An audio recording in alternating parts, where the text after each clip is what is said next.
I'm going to start this video by asking a simple question. What is a gameplay loop? Though before we get to the answer to that question, I want to take a step back and not think about it in terms of video games, since the term could apply to other aspects such as sports, board games, or card games. Essentially, a gameplay loop is a repetitive sequence of actions that the participants will be taking in order to play the game. An inning in baseball, a turn in Monopoly, and a hand in Texas Hold'em could technically be considered gameplay loops by this definition. Simply put, it is what the player will do in the short span of the game that is often repeated multiple times over and over again to create the experience of the game as a whole. If you consider an inning of baseball the gameplay loop, then the whole 9-inning game would be considered the entire game, as it is just the gameplay repetitively looped back 9 or more times. So how does this affect video games? Well, nearly every video game is comprised of a simple gameplay loop that is iterated upon hundreds or thousands of times to make a finished package. Some examples are more subtle than others. Some, like Pac-Man, wear the loop on their sleeve, while others, like Bloodborne, it can be a little trickier to pick out. To explore this idea of gameplay loops, I want to analyze one of my favorite games of recent memory, the digging adventure by Image & Form, known as Steamworld Dig 2. For those of you that have not delved deep into the soil of Steamworld, it is a series of games each centering around steampunk robots. Each game is an entirely different genre, from the digging of Steamworld Dig, to the space pirate adventures in the turn-based side shooter Steamworld Heist, to the medieval card combat of Steamworld Quest. These games are essentially independent from each other, story and gameplay-wise, with the only exception being that they feature steampunk robots. Getting back on track, what is the gameplay loop of Steamworld Dig 2? Simply put, it is the following. Step 1, you delve deep into the earth to dig for gems and ore to collect. Step 2, you return to the surface to sell the material you gathered for money. And the final step 3, that money is then used to buy gadgets, equipment, and other various tools to help your spelunking efforts bear more fruit. After step 3, you restart the cycle at step 1 and repeat the process anew. So this loop is more or less the core of the 10 or so hours it takes to finish Steamworld Dig. Every cycle you get tangible rewards of getting better equipment or more inventory space to make digging easier. But you also get rewarded intangible material such as story progression and having a bigger network of tunnels for you to explore through. This loop is repeated dozens or hundreds of times until you see those end credits roll, meaning the entire game is essentially a cycle of loops that leads to the completed package. Steamworld Dig 2 and the 3 steps previously mentioned are prime examples of how a gameplay loop is structured. Step 1, or the action, is the thing that the players will be doing throughout the game, which, in this instance, is digging for materials. This is the meat of the game that is the focal point of it all. Step 2, aka the reward, is how the player is rewarded for the work they put in. In this example, the reward of money, and less tangibly, a bigger tunnel and progressing the story, are considered the rewards. This will be the prime source for motivation for the player moving forward to continue playing the game. The final step, step 3, is the anticipation. The purpose of this step is to make players excited to get back to step 1 and start the cycle anew.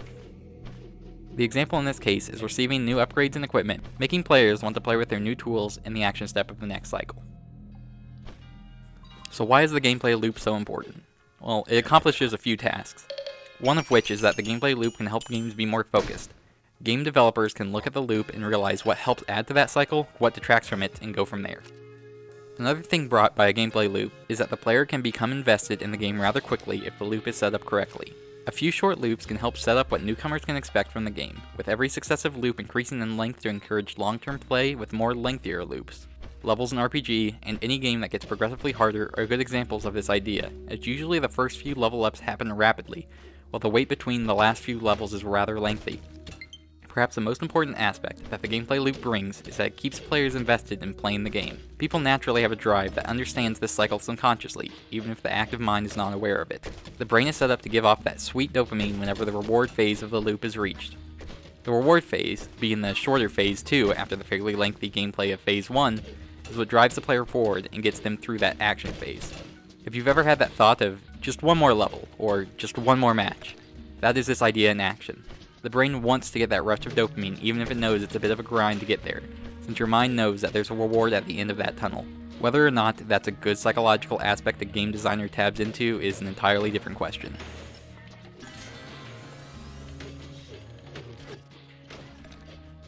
But to expand on the psychology aspect of things briefly, I want to bring up the idea of a Skinner box. Without going into the lengthy and somewhat questionable aspects of P.F. Skinner's research, I want to focus on the idea put forth in his experiment. The Skinner box was an experiment to examine actions and consequences in people and animals. The animal, oftentimes a mouse or a pigeon, was enclosed in the box with a lever. The lever, when pulled, released food for the mouse, which the mouse obviously enjoyed and wanted. The mouse eventually learned that by pulling the lever it would be rewarded with tasty morsels of food.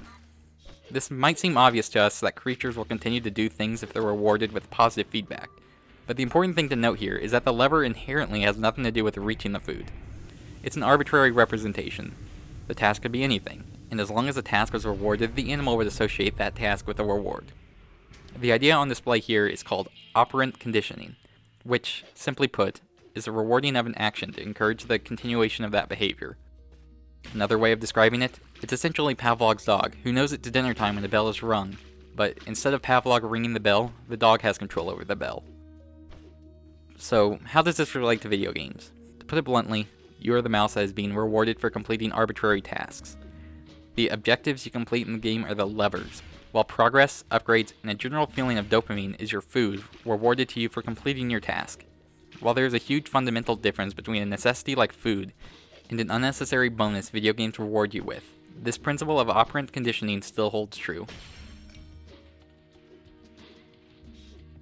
One idea that is on full display in Steamworld Dig 2 is the length of time between rewards. Operant conditioning could work well if the subject is rewarded every time the task is completed, but oftentimes it is more beneficial to encourage a waiting time between rewards. Video games, as mentioned, will start with you quickly gaining rewards to get the operant conditioning mindset in place, and slowly lengthen the time between rewards. This has the effect of making a smaller number of rewards last over a greater period of time. This is only allowable as the subject has grown accustomed to being rewarded.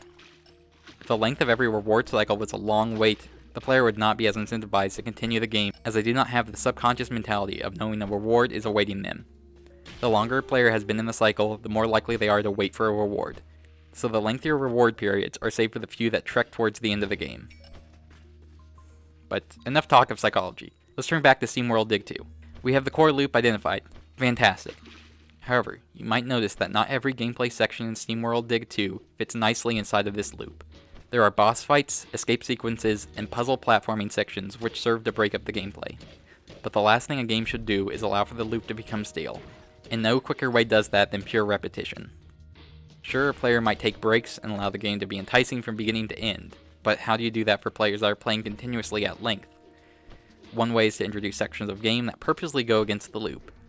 Using Steamworld Dig 2 as an example, the puzzle platforming in particular give a nice change of pace to allow for the loop to not get monotonous and tedious, as they require a slower, methodical approach to that of digging. These can even have their own rewards and gameplay loops too. The important thing to note here is that these side distractions should only be a relatively small size of the game, as the core gameplay loop should still be the primary focus. Simply summarized, a core gameplay loop should be spread out to ensure a game doesn't lose the player out of repetitiveness. Though just having a core gameplay loop oftentimes isn't enough. To avoid repetition, it is important for this core gameplay loop to evolve and expand with the player. In Steamworld Dig, the loop starts fairly simple with just you and your trusty shovel, before it quickly evolves to have grappling hooks, pneumatic fists, and a slew of other gadgets to expand the player's abilities. New enemies, environments, and challenges also aim to evolve the gameplay loop. It's important the game starts simple for a player to learn and gradually add in an element at a time to increase the complexity and involvement in the loop. Slowly adding in a single element at a time also allows a game to remain engaging deep into the experience, since if every aspect was there from the beginning, Hour 1 would feel a lot like Hour 30. These aspects that make gameplay loops evolve throughout the game are vital components to making the game work. It would be irresponsible of me to not close the discussion portion of this video with the negative aspects to the gameplay loop. The psychology aspects mentioned prior can be used for good intentions to create a game meant to cause enjoyment and relieve stress. However, it can also be used adversely, to prey on negative, addictive aspects of people's personalities. Games that prey on the addictive natures of people are doing a disservice to the industry as a whole. It is a thin line that needs to be walked by designers to not treat their players as creatures to prey upon. And while I believe Steamworld Dig 2 does a fine job of walking this line, it is going to be different person to person. Understanding your own individual mindset, knowing the gameplay cycles, and what the goals are from them can help you find games you enjoy and avoid ones that might cause a negative mindset. I've quit a fair number of games off the top of my head, because I know my personality didn't mesh with the structure of the loop, leading to potentially addictive behavior. Game designers and you as an individual both should strive to not fall into the negative aspects of addictive behavior. Ultimately, my purpose of discussion is to maybe help you identify your own gaming habits, gameplay loops, and maybe even identify any potential harm you might be doing to yourself inadvertently. Thank you for staying through this. It was slightly more academic than I originally planned, but it's still a fun topic. Let me know if you like this format of video better than the ones more focused on a specific game. Also, links to articles used or mentioned can be found in the description below. And, as always, Godspeed.